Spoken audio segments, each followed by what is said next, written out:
तो हेलो बच्चों, आप सभी लोग कैसे हैं। उम्मीद कर रहा हूं कि आप सभी लोग बहुत अच्छे होंगे, पढ़ाई करने में ज़बरदस्त होंगे, मस्त होंगे, व्यस्त होंगे। आशा कर रहा हूं कि आप लोग जो 2 वीडियो हम अपलोड किए हैं आप लोग उसको अच्छा से देखे होंगे और नोट्स बनाए होंगे। तो आइए आज हम लोग पार्ट 3 पढ़ेंगे। पार्ट 3 देखिए, ज्योग्राफी 10th क्लास यानी भूगोल 10 क्लास का पढ़ेंगे। टारगेट 2025 है, मैट्रिक बोर्ड में अच्छा नंबर लाना है तो आप लोग को पढ़ाई तो करना ही पड़ेगा मेरे भाई।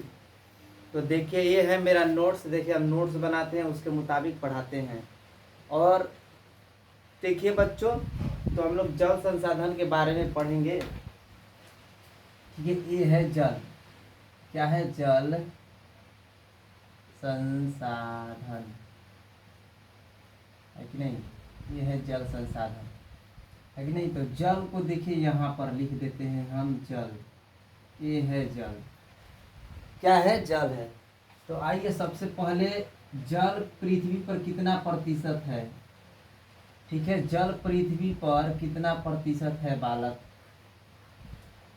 ठीक है, देखिए यहाँ पर ऐसे पहला क्वेश्चन है कि पृथ्वी पर जल कितना प्रतिशत पाया जाता है? कितना? 71%। पृथ्वी पर जल कितना प्रतिशत पाया जाता है। दूसरा क्वेश्चन है कि जल का पीएच मान कितना होता है? पीएच कितना होता है? 7 होता है, 7 होता है। तीसरा क्वेश्चन ये है कि जल का सूत्र क्या होता है? जल का सूत्र क्या होता है? H2O होता है। जल का सूत्र क्या होता है? H2O होता है। चौथा क्वेश्चन ये है कि जब जल 71% हो गया तो स्थल कितना बचा मेरे बालकों? तो 29%। कितना? 29% स्थल है। अब पांचवा क्वेश्चन ये है कि मीठा जल कितना है? मीठा जल, मीठा जल कितना है? 2.5%। ठीक है, फिर इसके बाद क्या है? मीठा जल हो गया, फिर इसके बाद स्वच्छ जल। स्वच्छ जल कितना है बालक पूरे विश्व में? 4%। कितना है? 4% पूरे विश्व में स्वच्छ जल है। इसके बाद सातवां क्वेश्चन ये है कि महासागर जो है, महासागर में जल कितना पाया जाता है? 96.6%, या कहीं कहीं लिखा हुआ मिलता है 96.5%। समझ गए। इसके बाद हम लोग पढ़ेंगे आठवां क्वेश्चन है कि महासागर को क्या कहते हैं? महासागर को जलधि कहते हैं। क्यों? क्योंकि सबसे अधिक जल महासागर में ही पाया जाता है मेरे बालकों, इसलिए महासागर को जलधि भी कहा जाता है। इसके बाद 9वां क्वेश्चन देखिए, ये इधर बालक, महासागर के जो समुद्र होता है उसमें 1 लीटर पानी में कितना ग्राम नमक होता है? 35 ग्राम नमक की मात्रा क्या होता है? नमक की मात्रा पाया जाता है। समझ गए। मतलब क्वेश्चन ये है कि समुद्र के 1 लीटर पानी में कितना ग्राम नमक की मात्रा होता है? तो 35 ग्राम। ठीक है। अब इसके बाद आइए मेरे बालक, नमक जो आ गया तो नमक को भी कर देते हैं स्वाहा। तो नमक का सूत्र क्या होता है? NaCl होता है। क्या होता है? NaCl। फिर नमक का पीएच मान कितना होता है? तो 7 होता है, क्योंकि नमक उदासीन होता है इसलिए। और नमक को क्या कहते हैं? इसका सोडियम, NaCl को हिंदी का सोडियम क्लोराइड क्या बोलते हैं? Sodium chloride. समझ गए? क्लोराइड, सोडियम क्लोराइड बोलते हैं। यहाँ ट नहीं रहेगा, ड रहेगा मेरे बालक, सॉरी। ठीक है, सोडियम क्लोराइड बोलते हैं। फिर इसके बाद देखिए कि जल क्या है।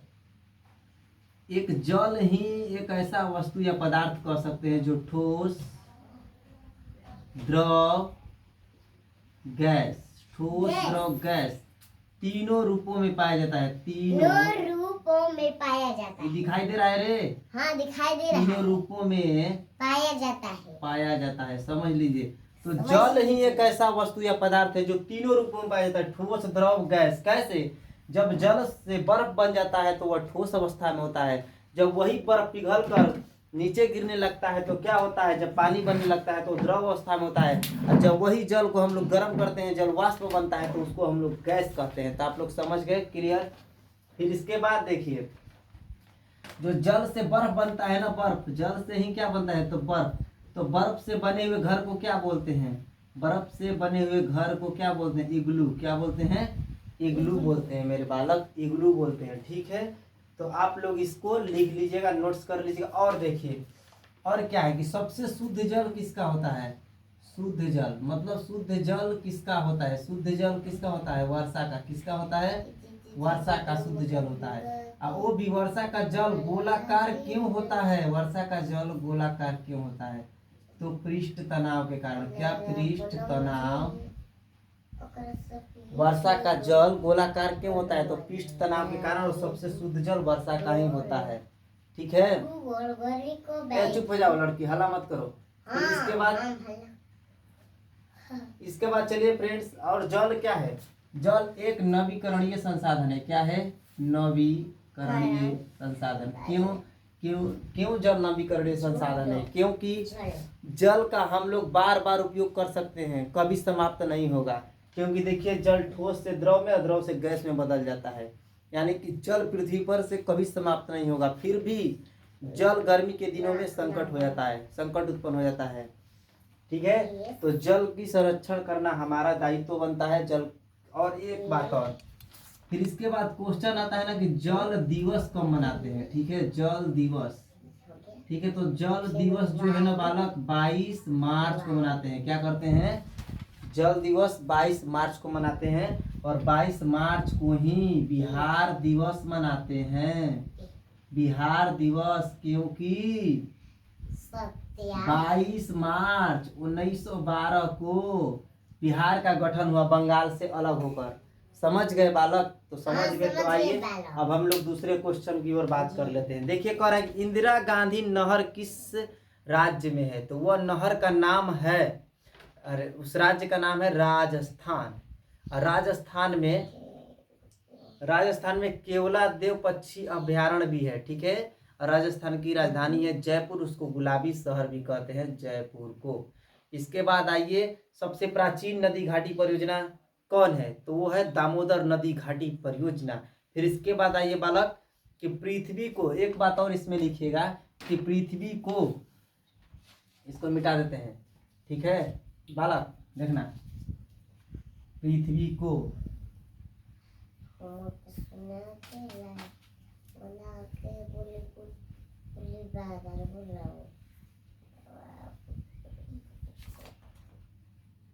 पृथ्वी को, एक बात इसमें भी और है कि पृथ्वी को नीला ग्रह क्यों कहते हैं? नीला ग्रह जो है क्यों कहते हैं? क्यों कहते हैं? क्योंकि यहाँ पर पृथ्वी पर 71% पानी है, इसलिए आकाश में से देखने पर इस पृथ्वी कैसा दिखाई देती है? नीला। आकाश के तरफ से जब हम लोग देखते हैं तो पृथ्वी कैसी दिखाई देती है? नीला दिखाई पड़ती है मेरे बालक। और इसके बाद जल में बात कर लेते हैं, तो एक गोलार्ध है। क्या है? गोलार्ध में बात कर लेते हैं, तो गोलार्ध दो प्रकार के होते हैं। एक होता है उत्तरी गोलार्ध, अब साफ साफ तुम लोग नोट्स बनाना, हमको कुछ मत कहना, नहीं तो फिर इसी में घूस के मारूंगा तुम लोग को, समझता नहीं है तो। फिर इसके बाद दक्षिणी गोलार्ध, दक्षिणी गोलार्ध।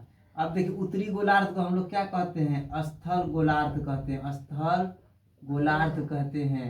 स्थल गोलार्ध। क्वेश्चन ये आता है ना कि उत्तरी गोलार्ध को किस नाम से जानते हैं? तो स्थल गोलार्ध, क्योंकि हम लोग उत्तरी गोलार्ध में ही निवास करते हैं और यहीं पर रहते हैं। ठीक है, दक्षिणी गोलार्ध को हम लोग जल गोलार्ध कहते हैं। क्या कहते हैं? जल गोलार्ध। चुप हो जाओ, जल गोलार्ध कहते हैं। समझ गए? तो आइए ये देखिए, पृथ्वी की बात कर लेते हैं, तो पृथ्वी दिवस भी मनाया जाता है। पृथ्वी दिवस 22 अप्रैल को मनाया जाता है। पृथ्वी दिवस 22 अप्रैल को मनाया जाता है।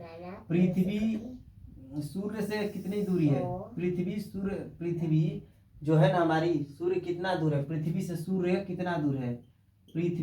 कितना दूर है? तो 15 करोड़ किलोमीटर। कितना है? 15 करोड़ किलोमीटर। पृथ्वी से चंद्रमा कितना दूर है? 3,84,400 किलोमीटर। कितना? 3,84,400 किलोमीटर। अब पृथ्वी का एकमात्र उपग्रह है, पृथ्वी का एकमात्र उपग्रह क्या है? चंद्रमा है मेरे बालक। तो आप लोग को समझ में आ रहा है कि नहीं, और साफ साफ दिखाई दे रहा है कि नहीं?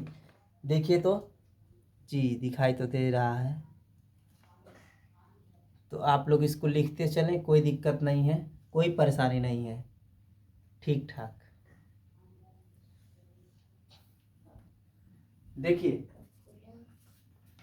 इसके बाद हम थोड़ा सा लाइट इधर कर लेते हैं। देखिए अब कैसा लग रहा है, देखिए तब अब कैसा लग रहा है, अब साफ दिखाई देने लगा? नहीं दिखाई दे रहा है। चुप हो जा, काहे तो चुप हो जाएंगे। दिखाई दे रहा है, ठीक है। नहीं दिखाई दे तो रहा बालक आप लोग चिंता ना करें। देखिए यहाँ पर फिर इसको कर देते हैं वापस इसी मुद्रा में, ठीक है। अब देखो तो इसमें दिखाई दे रहा है, है। देखो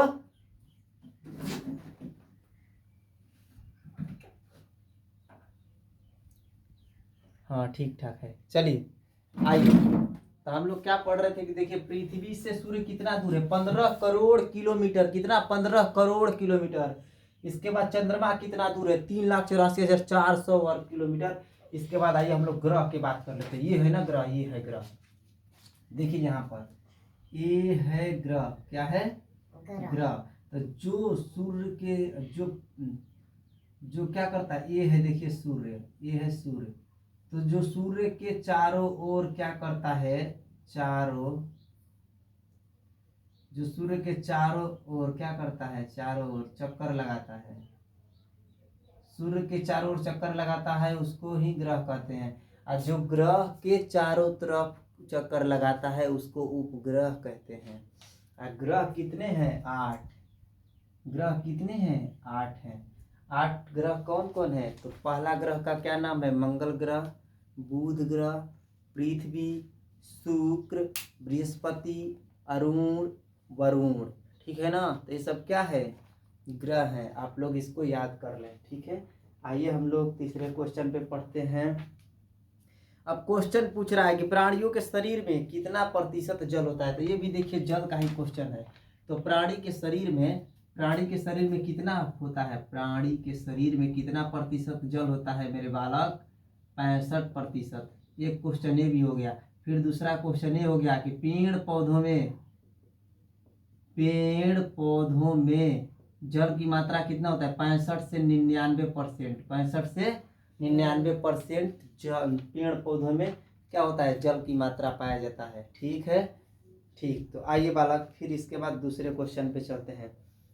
अब देश के बांधों को किसने भारत का मंदिर कहा, चाहे आधुनिक भारत का मंदिर किसने कहा? तो वो है पंडित जवाहरलाल नेहरू।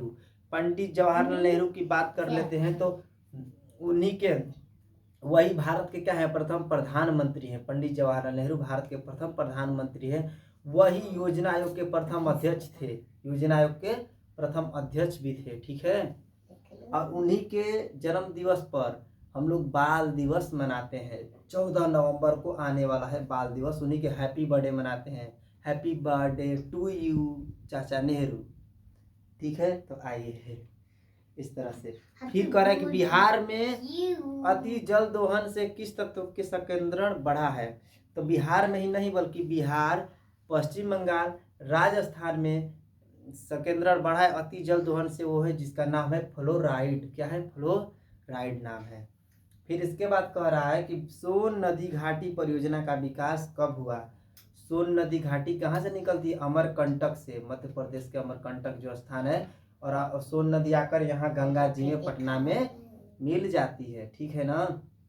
इसके बाद देखिए कि भूमिगत जल कितना प्रतिशत क्या होता है? जो वर्षा का जल होता है जो भूमि के नीचे कितना चल जाता है, मतलब सींच कर कितना पृथ्वी के अंदर चला जाता है। तो 22% भाग क्या होता है? पृथ्वी के नीचे चला जाता है। और वही हम लोग क्या करते हैं? भूमिगत जल जो हम लोग नल से मोटर से निकालते हैं ना, जो तो हम लोग वही पीते हैं, ठीक है।